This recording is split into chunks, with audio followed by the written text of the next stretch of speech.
We've talked about how to diagnose anxiety and how common it is, how to determine its severity. I've shown you a study that proves the high risk for premature death as a result of anxiety. But what exactly is the mechanism? How would anxiety cause premature death or health problems at all? Let's take a closer look at the mechanism. To understand the effect of anxiety on the body, it's important to understand the effect of chronic stress on the body.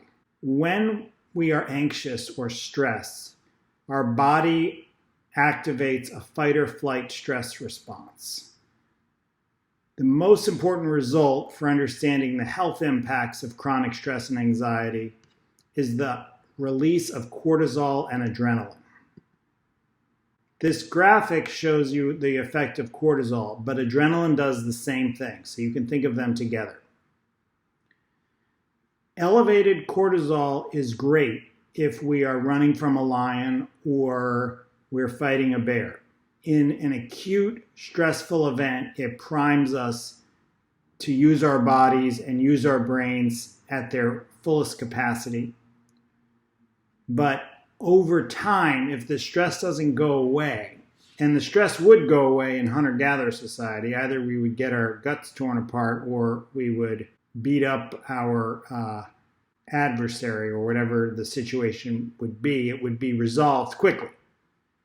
But in the modern world, chronic stress doesn't get resolved easily, and this cortisol level remains elevated with chronic stress and anxiety. The adrenaline level remains elevated.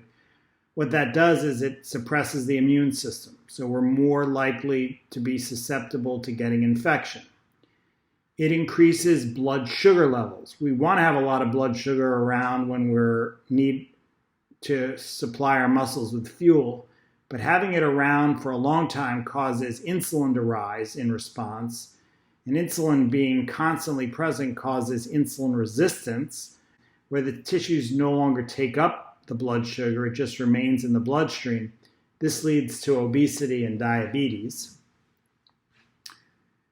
It results in increased blood pressure over time, which leads to heart wall thickening and increases risk of heart attack and stroke.